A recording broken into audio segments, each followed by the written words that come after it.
Well, thank you for that intro. Yes, and welcome to Tim Scott Uncancelled with me, Tim Scott, and great to have you with us. Thank you for joining us. And we're looking forward to this show and great to have you with us, whoever you are, wherever you are, or however you're watching. So we record this and it goes out as live, and it's good that you're able to join us. Thank you very much. So the show will be about 50 minutes long, and we always have a guest.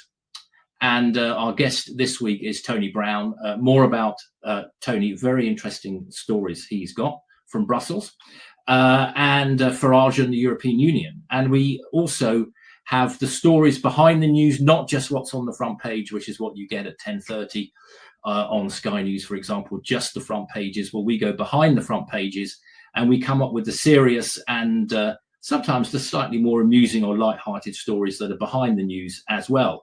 We also, towards the end of the show, we will have an absolute cracker of a story that may make you laugh, may make you cry, but it's quite amusing, but also quite worrying. We'll have that towards the end of the show. And we put the values of the show into the introduction. And so such things as free speech, strong defences and a smaller state, all that sort of good stuff. But enough from me. And let's bring in studio, if we can bring in our guest for today, Tony Brown. Hello. Tony, great to see you again. Good to see you. Now, just a quick intro for Tony. Tony edits the Freedom Association's magazine, Free Nation, for which many thanks. And he was also a former Conservative parliamentary candidate. So I'm sure we can talk a little bit about the Conservatives and what they're up to or what they're not up to, Tony. And also, Tony was a Brussels staffer. And that's something that we want to hear a little bit more about. And you got to know Nigel, and you do know Nigel Farage very well, Tony. So welcome to the show. Good to have you with us. Thank you. So now you've written about your time in Brussels. So before we look at some of the stuff behind the news, why don't you tell us just a little bit about what you were doing in Brussels and who it was for? And of course, any juicy gossip would be very welcome, Tony. Well, I'm afraid you may be disappointed on the gossip front because most of what I have to say about the people I worked with in Brussels is extremely complimentary. And obviously, I want to kick off with Nigel. My technical title was, I had a French title, I was a fonctionnaire politique, which actually meant that I was a staffer within the group that Nigel ran. It was called the EFD, the Europe of Freedom and Democracy. Now, I covered various portfolios, including agriculture, fisheries, international trade. I also did something on the economy. But Nigel used to, he was a joy to work for, actually. At least I found him so.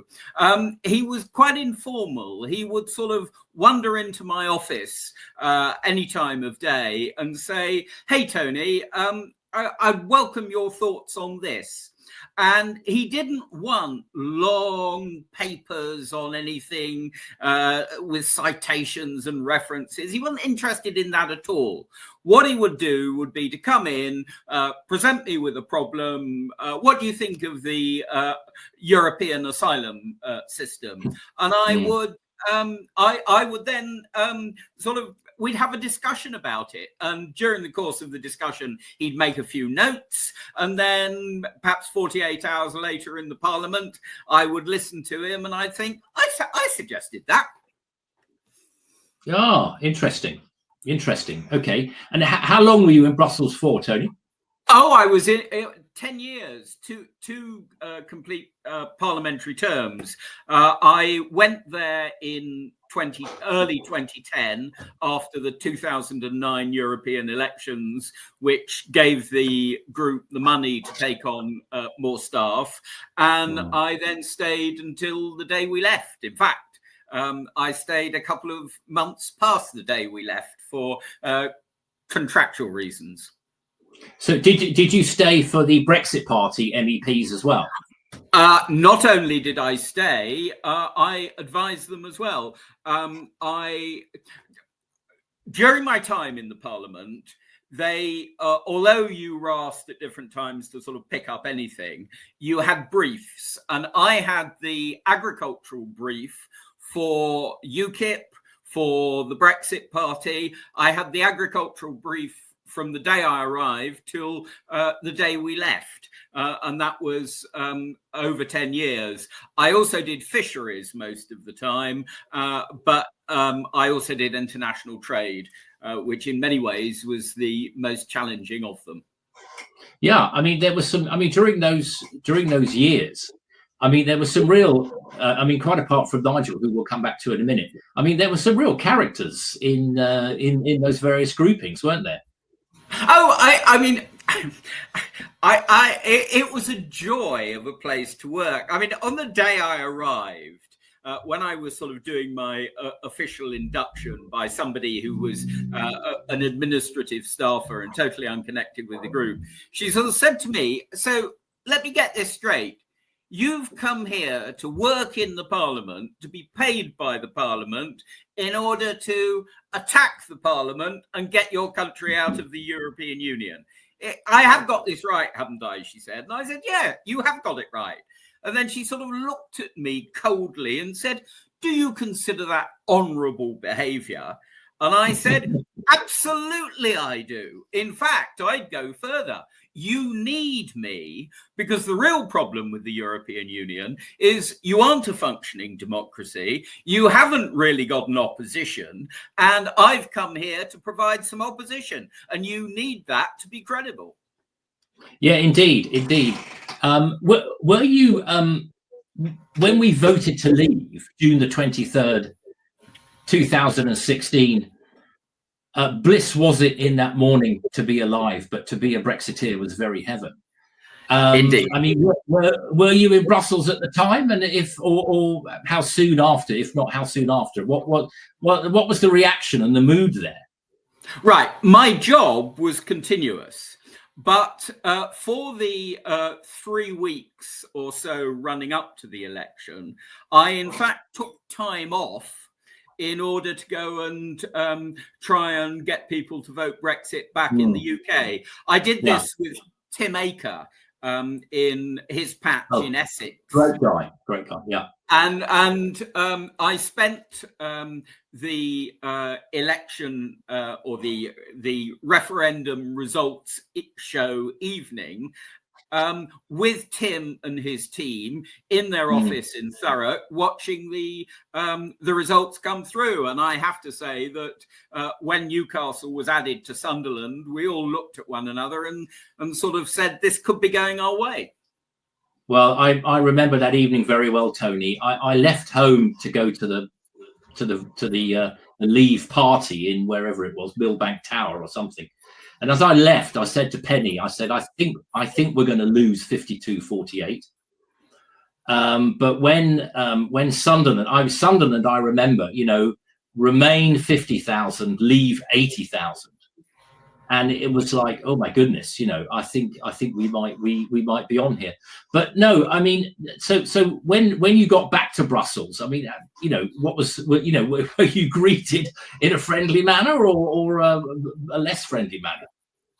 It varied considerably, individual by individual and group by group. There were people. The first thing I perhaps should say is that in order to be in a group, you have to have representatives from 7 countries. So we were allied with Italians, with Czechs, with Poles, and so on.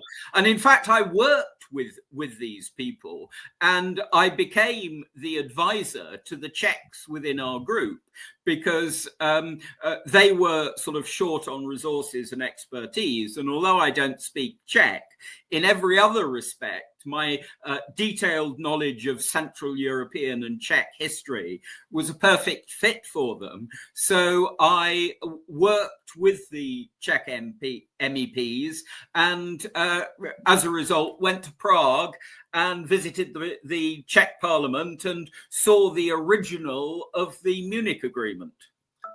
Oh, wow. From the Munich Agreement from 1938. Correct. There are Wow. only, I think, about 3 originals, and Yeah. one of them is in the Czech Parliament. And it was very revealing. And here's something that nobody will know. It was just typed up. It was typed up on the spot. It wasn't sort of pre-agreed. And then you have Adolf Hitler's signature. As you'd expect, central, quite large, and then down to the right, also quite large, you have the signal of Neville Chamberlain, who signed it as British Prime Minister.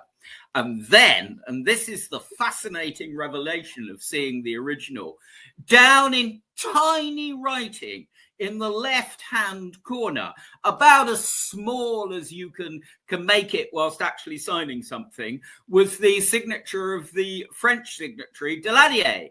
And I turned to the guys turned to Jiří Payne, who was the Czech MEP, and I said, do you know, that tells me that Daladier knew the consequences of what he was signing for Czechoslovakia and was deeply, deeply ashamed of what he was about to do. And my conclusion is that Daladier was far more switched on about what was going to happen than Neville Chamberlain was, and Daladier would never have flown back to Paris and been daft enough to say, I have a piece of paper in my hand which means peace in our time, when it actually meant absolutely the opposite by giving Hitler everything he wanted. An interesting comment, Tony. I mean, this was partly to do with Czechoslovakia, wasn't it? And what did Chamberlain infamously call it? A faraway country of which we know nothing. Correct. And one of the tasks I had in the, I should perhaps explain, I have degrees in history from Cambridge University, and I'm a historical devotee. I continue to read history books to this day. What part of the reason I was employed was that when, obscure Central European issues came up, why is Viktor Orban of Hungary so uniquely nationalistic and such an outsider? Now, I could answer that question because I knew enough about the history of Hungary over the last 500 years to explain why Orban had a different perspective from almost everybody else. Well, yeah, I mean, we visited Budapest last year, and their parliament is magnificent. Talking of the Czech parliament, and I also visited. You could also see shoes by the Danube, which is where they took Jews to line them up and shoot them, and they fell in the river.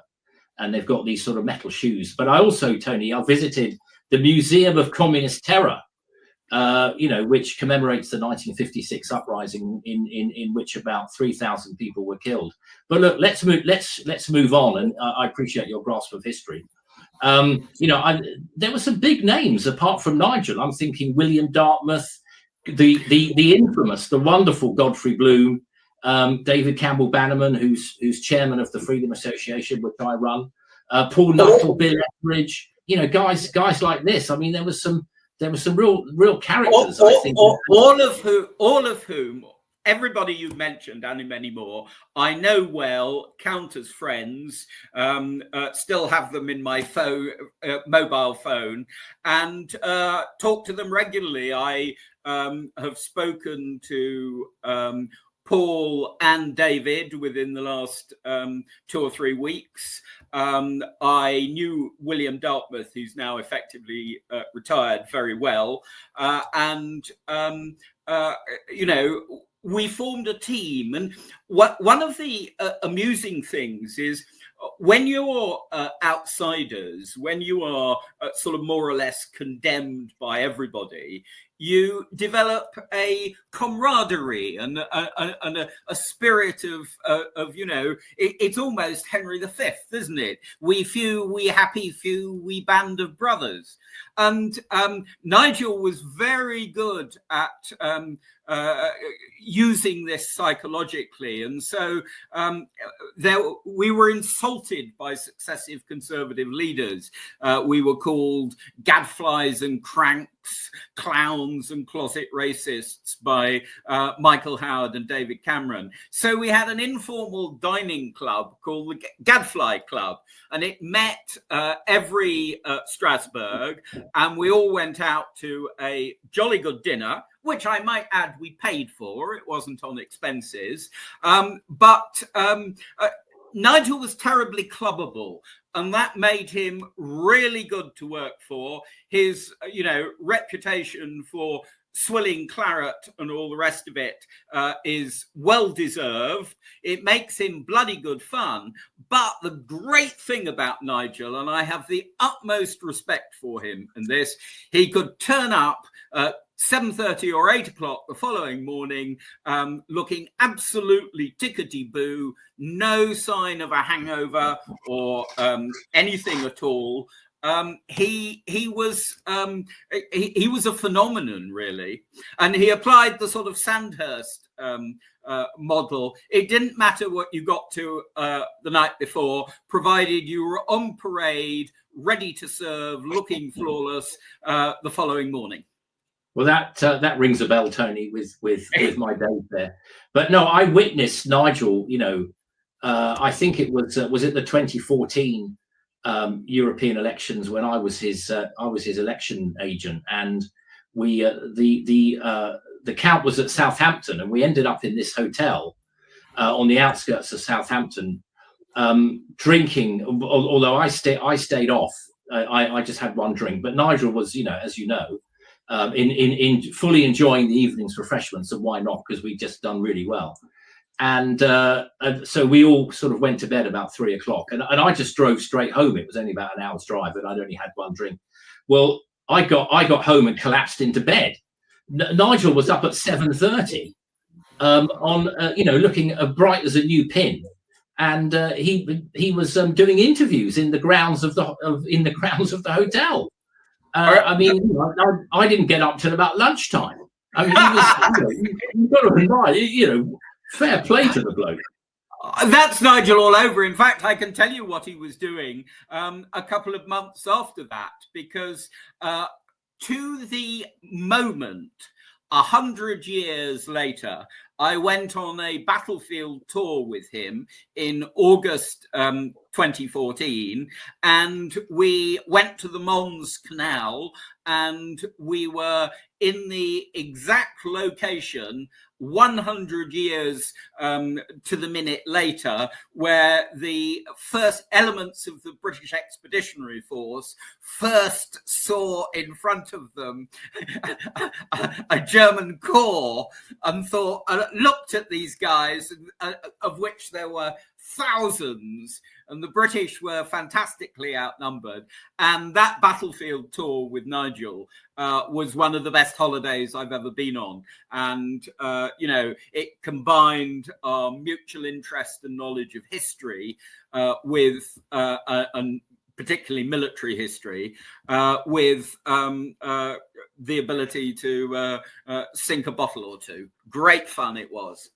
Very, very good, Tony. We should move on in a minute, but a couple of final questions on this. I mean, did being in Brussels, did it make you more Eurosceptic, or with all the jollies that you can get over there? Were you ever tempted to go native? I was never tempted to go native, but I drew this clear distinction. I was opposed to the European Union, but actually I'm a lover of European culture. So, French cheese, French fine wines, a bottle of Chateau Margaux, that kind of thing. No, I regard that as totally separate from the European Union, which is a dominant political organization. So I'm of the persuasion, and there were quite a few of us who at one and the same time opposed the EU but loved all that European culture has to offer. Yeah, fair point. I mean, my one regret about Brexit, I suppose, is that we weren't given a Europe we could have stayed in. I mean, for me, a Europe of free trade and friendship would have been fine. I want to say something at this point. Sure. David Cameron is, in my view, one of the worst prime ministers we've ever had. And the reason I put it like that is that he had no realistic understanding of the EU himself. So we knew when he went and claimed that he wanted to renegotiate a renegotiation, that there was nothing that the EU could offer which would be enough for the British people. And what I mean by that is that all the arrangements were built into detailed structures and regulations, and they couldn't just turn around and give him what he wanted. He was totally unrealistic. And then worse, if you remember, he refused to allow any work to be done on what happened if the result went our way. And we raised this in advance after the referendum had been called, but before it taking place. Nigel and others said, but David, what happens if our side win? And he refused to countenance it.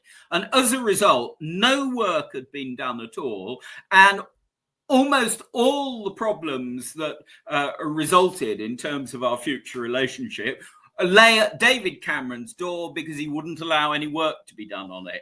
And that was grossly irresponsible. Fair points there, Tony. I mean, I think to be fair to Brussels for a minute, there was always going to be a limit to what they could offer us. And because they had to get every member to agree to it. They had to get every member to agree. Go ahead. Yeah, when I was in Brussels, I never attacked the EU for doing its job properly. They were shrewd negotiators who understood the detail and the legal agreements. And you can't blame people for doing their job properly. And when they ran rings around the British, my attitude was, well, you know, it shows how incompetent we are, not that they are being unfair, because they weren't. They were just doing what they were paid to do. No, they had their own corner to represent. And also, you're quite right. We must move on. But you're quite right, Tony. I mean, the morning after the referendum, we had no prime minister and no plan. Absolutely. And just, I know you want to move on. Last comment. The worst thing Cameron did was, when asked what happens if the Leavers win, he said, it will be my duty to stay on as Prime Minister. Within, what was it, 2 hours of the result being known? Yes. He'd gone. Yes. I mean, talking about not being a man of your word. Well, I seem to remember that the hapless Chris Grayling was in the TV studio being asked, should David Cameron stay on? Oh, of course he should stay on. Oh, just a minute. We now go live to number 10 Downing Street. And out comes Cameron to announce he's throwing in the towel. But anyway, let's thank you, Tony. That's a really good, a really interesting summary of Brussels and your time there. But we've got a few things that we can, current news themes and issues that we could talk about. So if the studio could put the first one up. Let's talk about that. We've got about 25 minutes left. So if we could get just wait a minute while the studio puts the first article up. Here we go. Shoplifting. This is from the Telegraph. We've got, let's rattle through these. We've got one from each of 5 papers. So this is from the Telegraph. Shoplifting should be relabeled shop theft. So peers are calling for a change to the outdated term to avoid trivializing a crime that has doubled in 2 decades. Tony, what do you think? I mean, are you seeing this? I mean, they're right. Shoplifting is not taken seriously, and the supermarkets themselves, the chains, will not do anything about it. Actually, the people I tend to blame are the supermarkets and the justice system and the police, who, hand in glove, work in a way which means that people know they can get away with it. And so they do.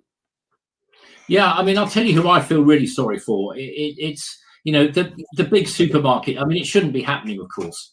But the big supermarket chains have got, big resources, although their security staff are told not to tackle anybody.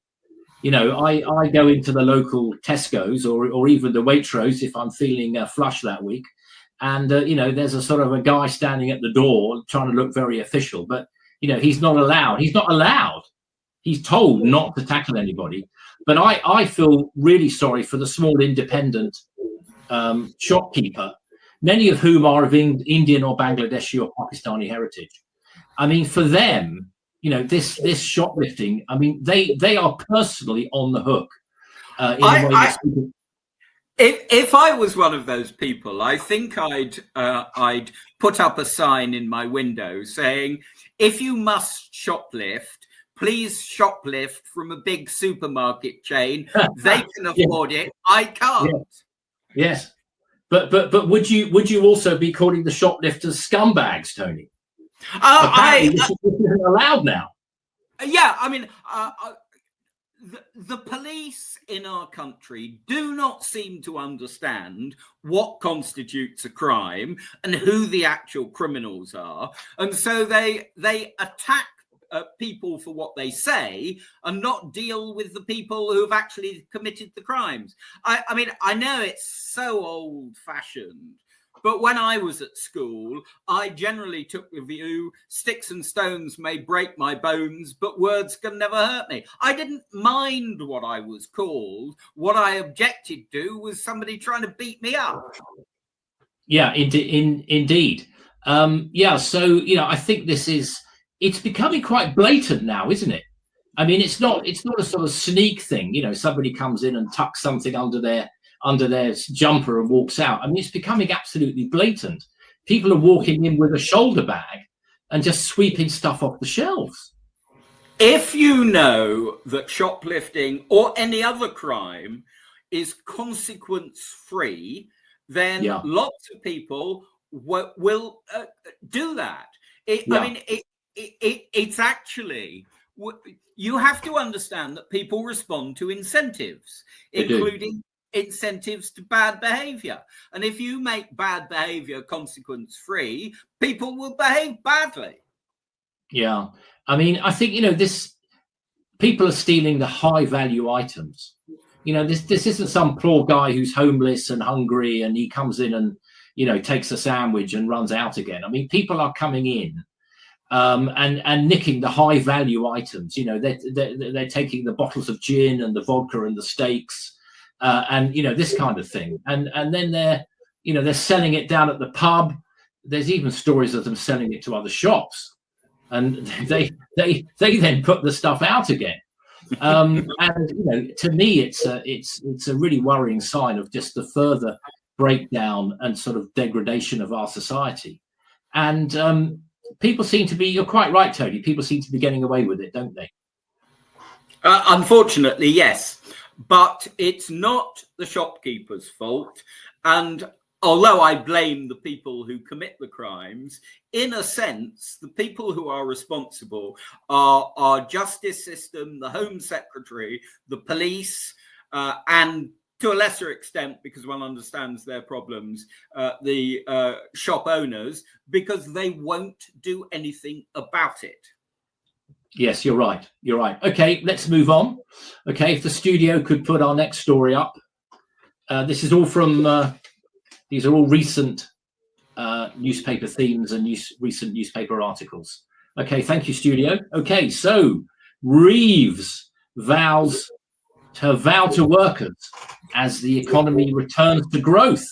Very optimistic headline there, I think, from the Daily Mirror. Rachel Reeves says she wants to get our economy firing on all cylinders, but has declined to be drawn on budget tax rises. How's the economy doing, Tony? What do you think? Rachel from accounts, as I'm afraid I think of her, is somebody who believes in pie in the sky. Of course she wants the economy to grow. We all want the economy to grow. But economies only grow if you create the circumstances in which it can happen. if you make employing people more expensive by raising the cost of national insurance, by cutting thresholds, by raising the cost of employing people, you're going to find fewer people are employed. And that applies across the board. I mean, the Labour Party is driving wealth away from our country. We've all read the stories about millionaires departing. Now, I'm not saying that I have a great thing for millionaires, but millionaires are the people who invest. Millionaires are the people who pay the largest amount in taxes. And when you drive such people away, you ensure that the economy will stall. Now, a little thing a technical thing I have to raise at this point. I don't know whether you Tim, have come across the work of Professor Laffer, but Laffer, the Laffer curve. The Laffer curve. Now, what Laffer says basically is that if you tax people too highly, you remove the incentive to do the work to pay the taxes, and therefore raise taxes and get less in. And Reeves and the Labour Party, they're not merely have their head in the clouds, but they're actually pretty stupid, because they do not seem to have read Laffer, and they do not understand that in many cases, if you lower taxes, the state revenue increases. Because there's proof of that. Yeah, there is. And there are innumerable examples. Irish corporation tax. The Irish get in vast amounts in corporation tax by having the lowest rate in Europe. We have a massive amount of tobacco smuggling because tobacco costs less in Europe. So you simply buy it and then import it illegally. There are so many taxes where what you actually have to do is say, how can we get more in? We can do it by cutting the amount of tax. You're quite right, Tony. And yes, I mean, more job protections means fewer jobs. Okay, so let's have a quick break, and we'll see what other great shows we've got coming up here on Unprecedented TV.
Okay, good stuff. And welcome back to Tim Scott Uncancelled. Okay, studio, let's have the next story, the next theme to discuss. Let's rattle through these. Okay, this is a great one.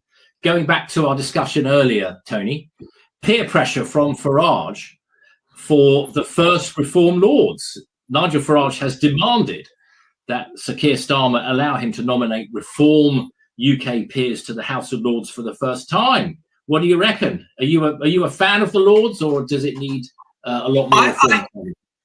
I think we need a second chamber. I don't think the Lords is necessarily the best way of doing it. But whilst we have the Lords, reform is entitled to Lords in the same way as everybody else, reflecting their support. And, over 4 million votes and from a standing start at the last general election, and now leading in the polls and having massively won the last set of local elections. Reform is popular, and the number of peers you have is supposed to have some relationship to your popularity. We are very popular but have no peers at all. Yes, you're absolutely right. And I think what Nigel is quite rightly referring to here is, if we look at the composition of the Lords, so there's 24 bishops, 210 Conservative peers, 210 Labour, 285 Conservative. There's 180 independent crossbenchers, 76 Lib Dems. They used to have about 100 peers, I think, even when they only had about a dozen MPs after the 2015 election. But the Greens have got a couple of peers, and Plaid Cymru have got a couple of peers. So, and the Unionist parties, the Northern Ireland Unionist parties, have got 9 or 10. So I don't think this is an unreasonable demand, although Keir Starmer's not going to give way on it, is he, Tony, realistically? He's not going to give way, because the very popularity of reform is what he sees as the major threat. He knows that if there were an election tomorrow, he'd lose it massively and reform would win it. So the last thing he's going to do is make any concessions to reform, however much justice and honour and fairness should demand that he did. There is one member of the House of Lords of whom I'm a fan, and that is my former Brexit Party MEP colleague, Claire. Claire has a very interesting background. Claire Fox. Claire has a very interesting background, and she is one of the most genuinely open-minded, independent thinking people that I know. So if we're going to have a House of Lords, we need more reform peers in it, or some reform peers in it, but we also need more people of the caliber of Claire Fox. Yeah, no, brilliant. And she does the Battle of Ideas Festival every October, which is well worth attending. Okay, let's have the next story, studio. Thank you.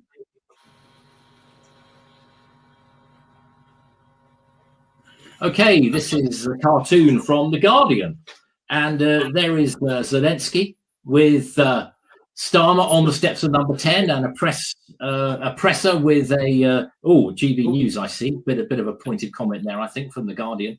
Wearing a stab vest, saying to Zelensky, President Zelensky, do you feel safe in such a dangerous city? Now, Tony, you live in London, don't you? I mean, what is it? Has London fallen?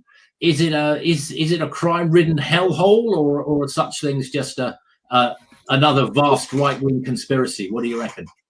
Right, I reckon a couple of things.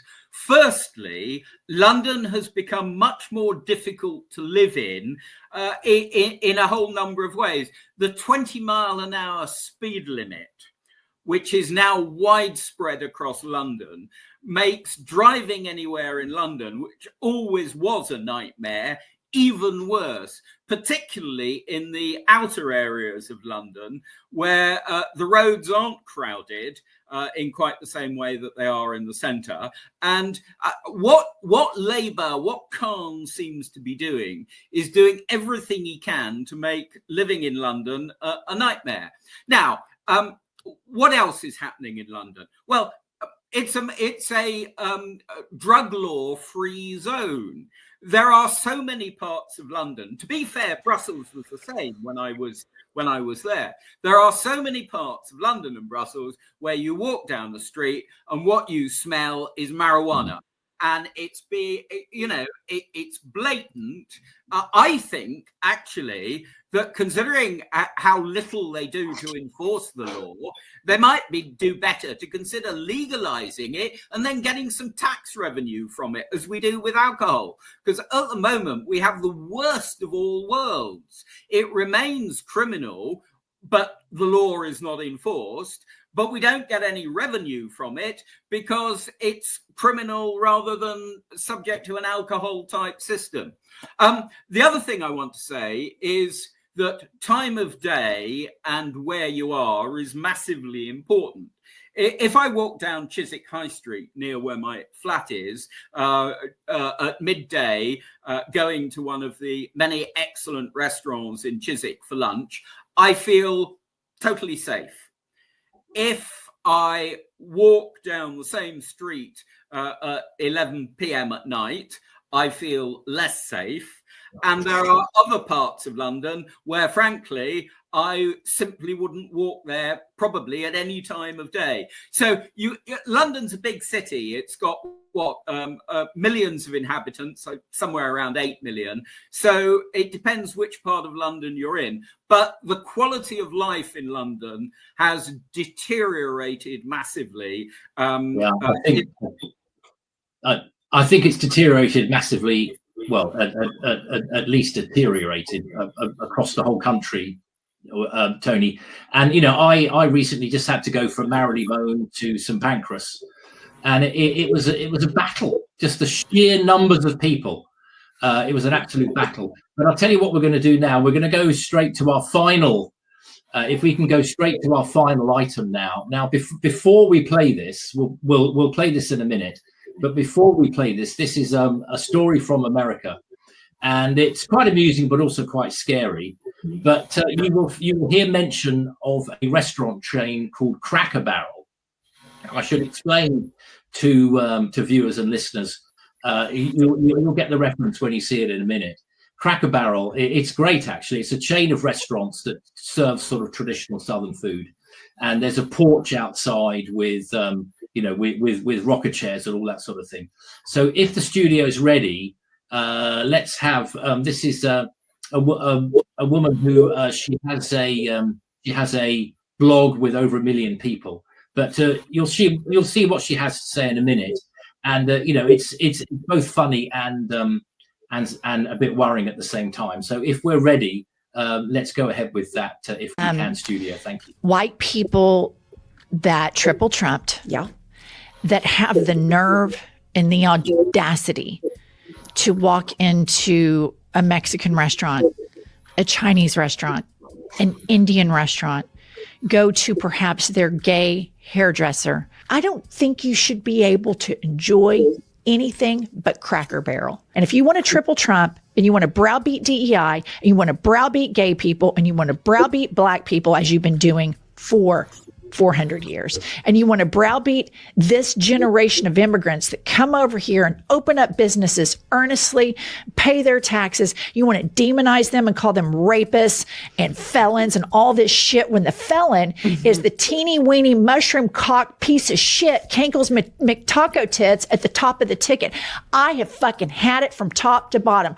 White people that triple Trump should be banned, boycotted from enjoying the best thing that America has to offer, which is multiculturalism. Get your fat asses out of the Mexican restaurant, get your fat asses over to Cracker Barrel, because nobody wants to see your fucking smug ass, teeny weeny, pink arm, big gut around. Nobody wants to see that shit. No one.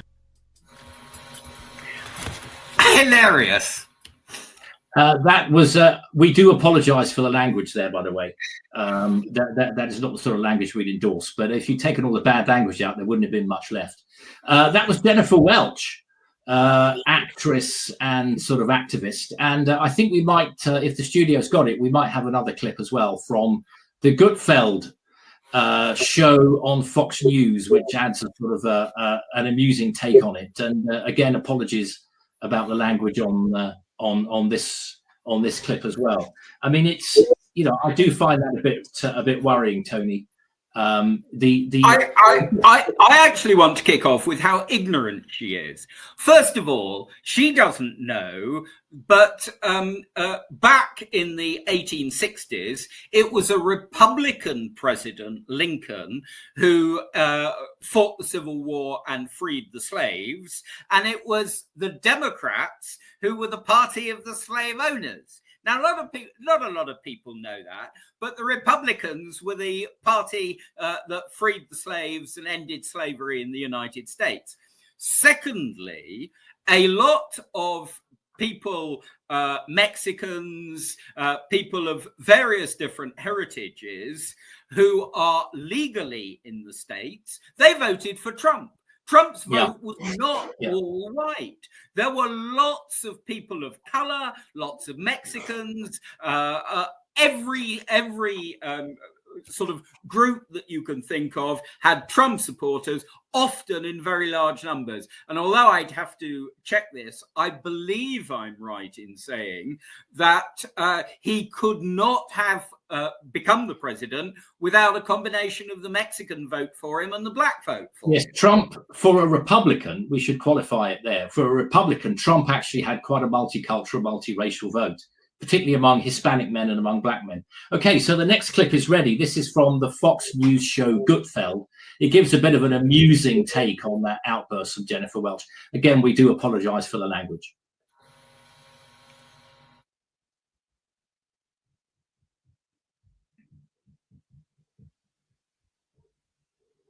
Okay, so we seem to be having a bit of trouble getting. God, I don't know. It's like you know what, Tyrus? I just realized we needed new assholes. We were like, we went through all of our assholes, and then God gives us this one. Here, Greg. I gotta be real with you. When I first saw this, all I was thinking was, Mom. My mom. This is an easy explanation. Yeah.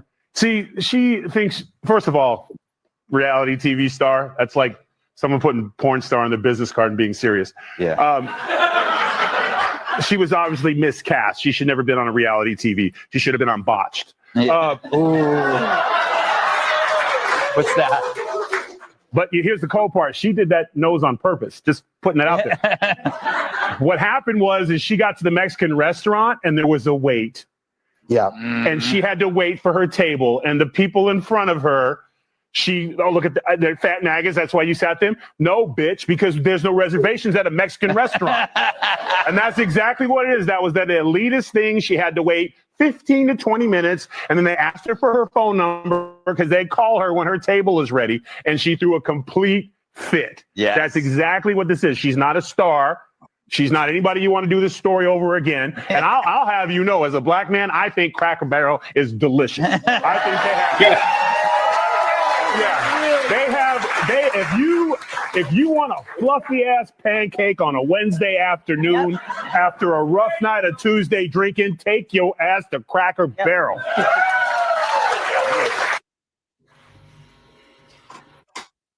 Yeah, I can say from personal experience, Cracker Barrel's really good, actually. They do all-day breakfast and all-day pancakes, so, you know, what's not to like. Okay, so we're going to close the show up. Tony, let's leave you with a last comment, then I'll close the show. Anything you want to say about what we've just seen? I can't resist saying that Cracker Barrel to me is a defunct cheese brand.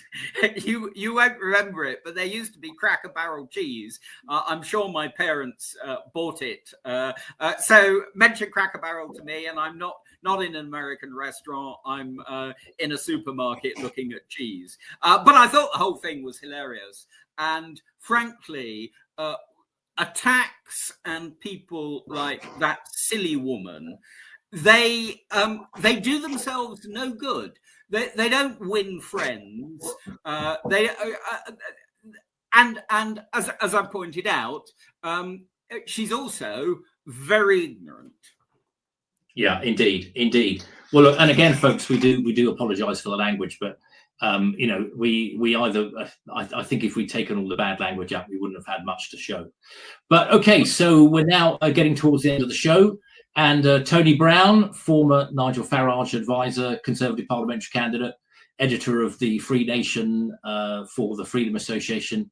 Great to have you on the show, Tony, and really appreciate you joining us. Our thanks to the studio. And we hope you've enjoyed the show today. Thank you for joining us, whoever you are, wherever you are, and however you've watched. So my thanks again. Tim Scott signing off. Until next time, from Tim Scott, Uncancelled. Thanks, everyone.